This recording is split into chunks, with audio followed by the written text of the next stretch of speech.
দুটো মানে এই সরস্বতী মা আর সন্তোষী মা, এই দুটো ঠাকুর এই শিবরাত্রি মেলা থেকে কেনা হয়েছিল। আর এই যে আমি এগুলোই ভালোভাবে দেখাচ্ছি, কি সুন্দর লাগছে দেখুন। আর এই যে মায়ের এখানে ঠাকুরের বাসন মাজাও হয়ে গেছে, মা ওগুলো ধুয়ে এবার জল ঝরাতে দিচ্ছেন। এই যে আর বাইরে এই যে আমাদের হনুমানজি আর কালী মা, আর এদিকেও রয়েছে তারাপীঠের মা। আর সকাল সকাল এই দেখো ঈদের খাবার দাবার চলে এসেছে বাড়িতে। তো আমাদের যে পিসি আর কি কাজ করতেন আগে, উনি মারা গেছেন, তো ওনার মাই এসে এই খাবার দাবারগুলো দিয়ে গেলেন। আমার মেয়ে বলছে মা এগুলো কী, তাই আমি ওকে নামগুলো বলছি। আর ওই যে মাথা নাড়ছে সে, সিমুই, এমনি দুধের সিমুই, নান, তারপরে চালের রুটি, মাংস, এইগুলো। সে তো খাবে না, বলছে ওটা কী মা, ওটা আম, এটা কি, এটা সাদা সাদা, ওইটা কি, সব জিজ্ঞাসা করছে।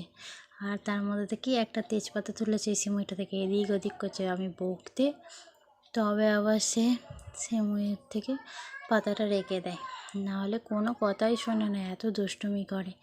আর আমারও যেহেতু শরীরটা খারাপ বেশ কয়েক মাস ধরেই, তাই আমি একটুখানি নিচে তাও ভয়ে ভয়ে খাচ্ছি, যদি আবার লাগে বা কিছু হয় ওই জন্যে। আর এদিকে আমি ওই জন্যে নুন চিনি জল দিয়ে যে মুড়ি খাবো বলে মুড়িও নিয়েছি। আর ওইদিকে মেয়েকে একটু ফল কেটে দেওয়া হয়েছে, আপেল আর আঙুর, ওগুলোই খাচ্ছে। এই যে খাওয়া দাওয়া প্রায় শেষের দিকেই। আর এদিকে মেশিনও চালিয়ে দিয়েছি, কাঁচাও হচ্ছে। আর আজকে ওয়েদারটা ঠিক ভালো নয়, যদি বৃষ্টি পড়ে তাহলে আর বাইরে দেবো না, ঘরেই মেলে দেবো, কারণ মেশিনে কাছে আর দুবার নিলেই মানে খুব তাড়াতাড়ি শুকিয়ে যায় পাকার হাওয়ার। আর এই যে দাদারও আজকে স্কুল ছুটি, তাই দাদা এসছে খেলতে। দাদা আর বোনে এই যে খেলবে, এবার ড্রয়িং করবে বলে ড্রয়িংয়ের বইও বের করে নিয়েছে। আমি কখন থেকে বলছি যে জুতো আছে সামনে, জুতোটা সরাও, জুতোর সামনে বইটা খোলে না, সে কথাই শুনে না, দুজনে মিলে কথা বলছে। আবার একটু বকতে তবে আবার এই যে এই এখন জুতোটা ছড়াচ্ছে। আর ও যে এখানে কী বলছিল আমি ঠিক বুঝতে পারিনি, ওই জন্য মুখটা কেমন করে একটু চলে গেল। আর ওই যে দু ভাই বোনে এবার রং নিয়ে পড়েছে, দাদা এটা এখানে এরকম হবে না, ওটা ওরম হবে না, এটা রেড, এটা অরেঞ্জ, এই করে চলেছে দু ভাই বোনে মিলে। আমি তোরা যা পারিস কর, আমার ওদিকে একটু কাজ আছে আমি করে আর আসছি বলে। আর এই যে এখানে বাসন কটা ছিল, মায়ের রান্না বান্না হয়ে গেছে সকাল দিকটা, মানে মাই তাড়াতাড়ি হয়ে যায় বলে মাই পুজোটা করে রান্নাটা করে নেয়। আর আমাদের দিন হয়ে যায়, আমি একটুখানি করি মাকে সাহায্য, বেশিরভাগ দিনই মা আর কি করেই নেয়। আর অন্য দিন মেয়ের স্কুলে যেতে হয়, গিয়ে বসে থাকতে হয়, তাই আর কি মাই করে নেয়। আর আজকে দেখলাম যে মায়ের বাসন কটা মোছা হয়নি, তাই বললাম যে মুছে দিই। আর এই যে মেয়ে এদিকে বকিয়ে চলেছে, দাদাকে আমার প্রাইজগুলো দেখাও মা, বলছে ঘরে যাও, কাঁচের আলমারিতে দেখতেই পাওয়া যাচ্ছে, গিয়ে দেখাও। আর এরপর আবার মেয়েকে খাওয়া খেলা করছে। আর আকাশের অবস্থা কি, মেঘলা একদম, জল পড়ছে না, না জল পড়েনি। আর তুমি কি করছো, খেলে চলেছো? দোল দোল দোল দোল খেলে চলেছো, দোল দোল দোল দোল।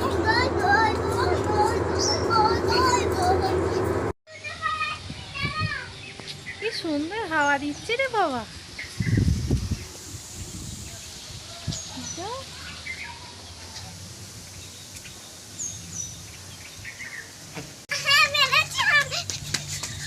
আবার আবার আবার ওর কাছে, আবার ওকে তাড়া করে। তুমি দেখো না কি সুন্দর হাওয়া দিচ্ছে বাইরেটা, কি দারুণ দেখতে লাগছে। হ্যাঁ, মেয়েটাকে খাইয়ে একটু বাইরে এসেছিলাম, এলে কি হবে, এত বদমাইশি করে বাইরে বাইরে বাইরে, ওয়েদারটা কি সুন্দর, সেই জন্য বাইরে এসেছিলাম। ওর তো খাওয়া গেছে, এবার আমরা খাবো, তাই এখান থেকে ঘুরে গিয়ে একটু মাকে ডাকলাম, মা শুয়ে পড়েছিল। আর এই যে রান্না হয়েছে ভাত, ডাঁটা আলু, রাঙা আলু, বেগুন দিয়ে ঝাল, এঁচড়ের তরকারি, আমের চাটনি। আর মা এদিকে হাসছে আমি ভিডিও করছি দেখে, আর এদিকে মেয়েও তাই, ওকেও দেখাতে হবে, ও হাসছে। তো চলো খেয়ে নিই, তারপরে আবার দেখা হচ্ছে পরে। কদিন ধরেই ভাবছি ব্লগ করবো, কিন্তু শরীরটা ভীষণ খারাপ, তাই আর একদম মন চায় না ব্লগ করতে। তাই আজ যেহেতু মেয়েরও স্কুল ছুটি, একটু রেস্ট হয়েছে সকালটা অনেকটাই, তাই ভাবলাম আজকে একটা ব্লগ শেয়ার করি। আর আজ তো ঈদ, তাই আমার সমস্ত মুসলিম বন্ধুদের জানাই পবিত্র ঈদের অনেক অনেক শুভেচ্ছা। আর আমার শরীরটা বলছিলাম না ভালো নেই, কারণ প্রথম শরীরটা খারাপ বুঝতে পারি, মানে বুঝতে পারি বলে ভুল হবে, প্রথম মানে হঠাৎ করেই হয়, মানে আগের মাসের 8 তারিখে, মানে মার্চের 8 তারিখে শিবরাত্রির দিনে হঠাৎ পেটে মানে খুব যন্ত্রণা হয়। মানে তা কী বলবো, দুপুর সময় মেয়েকে খাইয়ে দাইয়ে ওকে ঘুম পাড়িয়েছি, আর ওর দিকেই সাইড ফিরে শুয়েছিলাম, ডান দিক ফিরে, বাঁ দিকটা হঠাৎ ফিরতে গিয়ে দেখছি আর ফিরতে পারছি না, আস্তে আস্তে ব্যথা হচ্ছে। আমি ভাবলাম মনে হয় গ্যাসের, বলে প্রথমে একবার বাথরুমে গিয়ে পটি দেখলাম যে করি, তাহলে যদি কমে যায়। দেখলাম না, কমলো না বলে আমি গলায় আঙুল দিয়ে বমিও করলাম, দেখলাম বমি করার পরেও কমছে না। আর তারপরে বাথরুম থেকে আর বেরোতে পারছি না, এত পেটের যন্ত্রণা হচ্ছে, সেই ঘেমে যাচ্ছি, দম আস্তে আস্তে বন্ধ হয়ে আসছে, না পারছি শুতে, না পারছি বসতে, কিচ্ছু করতে পারছি না। আর মা সেই সময় বাইরে থেকে আসছিল, মা দেখে বলছে কী হয়েছে গো বৌমা, কী হয়েছে, তুমি এরকম করছো কেন? আমি বলছি দেখুন না, পেটে এত লাগছে যে দম নিতে পারছি না। বলে মা পেটে ঠান্ডা জল, বরফ ফ্রিজ থেকে বের করে বরফ জল, তেল জল মানে করে দিচ্ছে, জল খাওয়াচ্ছে। পাশে বাড়ি শিবরাত্রি বলে সবাই আমাদের এখানে মেলা হয়, তো ওই মেলাতে দোকান দেয় ক্লাব থেকে, আর এবার সব দোকানে। তারপর তোমার দাদাও কাজে গেছে, তোমার দাদাও শিবরাত্রি করে, ভেবেছিলাম যে শিবরাত্রি করে তাহলে যেহেতু বাড়িতেই করে, বাড়িতেই জল দেয়, আমাদের প্রতিষ্ঠা করা শিব ঠাকুর আছে, জানোই আগে, হ্যাঁ বলেছি আগের ব্লগে। আর ওই রকম যে তাহলে ব্লগ করবো আর মেলায়ও যাবো, তাহলে সেখানেও একটু করবো, সবটা তোমাদের সাথে শেয়ার করবো, এরকম মানে ভেবে চিন্তে রেখেছি। হঠাৎ করে দুপুরবেলা ওরকম হয়ে যাবে তো বুঝতে পারিনি। আর বলে এরম সেরম পাড়াতেও কেউ নেই বলে আমার মা বাপি দুজনেই আছে, দুজনেই ভয় পেয়ে গেছে যে এরম হচ্ছে কেন, সে বুঝতে পারছি না, শুতে পারছি না, আস্তে আস্তে দম বন্ধ হয়ে আসছে, আমি খুব কাঁদছি, চেঁচাচ্ছি। বলে আবার কী করবে, তোমাদের দাদাকে ফোন করে। সে দাদা তো তখন কাজ করে ধুলোগড়ের ওদিকে কাছাকাছি কাজ ছিল বলে দিদির বাড়ি ওখান থেকে গ্যাসের ওষুধ খাওয়ার পরে পাশে ভাসুর, সে আবার সেই অ্যান্টাসিড জেল দিল, সেটাও খেলাম, তাতে একটু কমলো, মানে অতিরিক্ত হচ্ছিলো সেইটা থেকে একটু কমেছে, কিন্তু পুরো কমেনি। বলে দেখছি আবার কিছুক্ষণ পর আবার হচ্ছে, সে ঠান্ডা জল খাচ্ছি, কিছুতেই কমে না। আবার জগদ্দলপুর হসপিটালে নিয়ে গেল, নিয়ে যেতে 2 হাতে 2টো ইঞ্জেকশান, তারপরে 2টো সিরাপ 10 মিনিট ছাড়া ছাড়া খেতে, তবে একটুখানি সুস্থ হয়ে বাড়ি এলাম। বাড়ি এসে একটু ঘুমাতে ঠিক হলো। আর সেই দিনকেই ব্লাড টেস্ট কটা, তারপরে আলট্রাসোনোগ্রাফি এগুলো দেয়। আর তারপরে তোমাদের দাদা কিছুদিন কাজের জন্য বাইরে ছিল, কাজ থেকে আসার পরে রিপোর্টগুলো করা হলো, রিপোর্টটা করাতে দেখা গেল যে গল ব্লাডারে স্টোন হয়েছে। তো ডাক্তারখানায় যে আমাদের দাদা এই জায়গায় খোঁজ নিল, নেওয়ার পরে ডোমজুড়ে একজন সার্জেন্ট আছেন ভালো, তার কাছে দেখাতে যাবো, এরকম ঠিক আছে। আবার ঠিক 1 মাস পর 7 তারিখে, এপ্রিল মাসের 7 তারিখে আবার দুবার, একদিনে দুবার যন্ত্রণা হয়। মেয়েটার খাবারটা গুলেছি রবিবার দিন, মানে 7 তারিখে,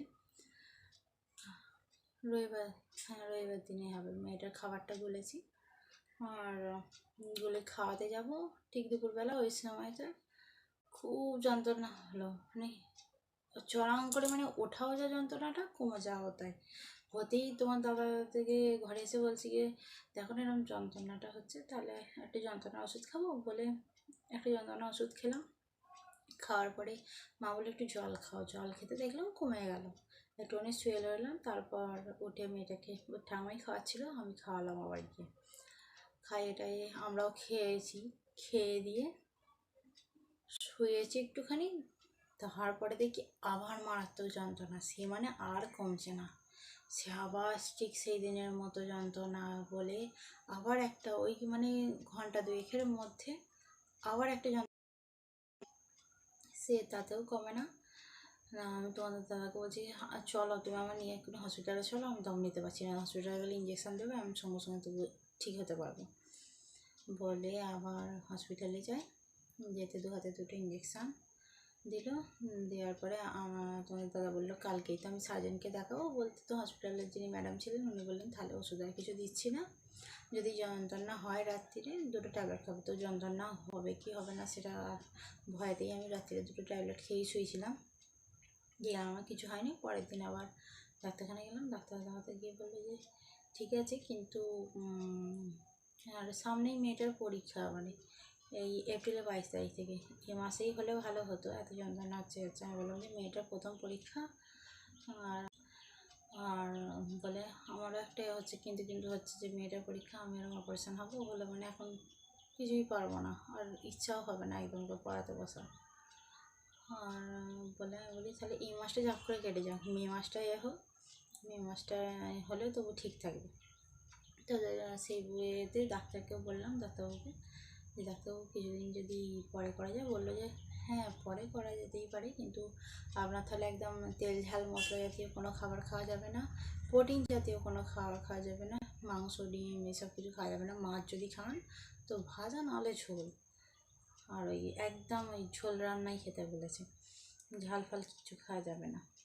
ঠিক আছে তাই 1 মাস তো।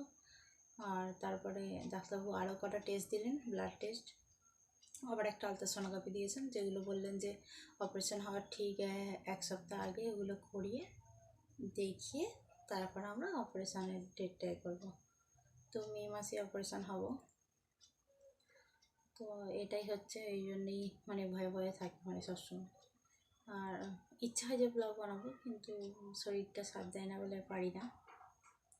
তো আজকের মতো ব্লগটা এখানেই শেষ করছি। যদি ভালো লেগে থাকে লাইক কমেন্ট শেয়ার করে সাবস্ক্রাইব করো। তোমরা খুব ভালো থেকো, সুস্থ থেকো। Tata, bye bye.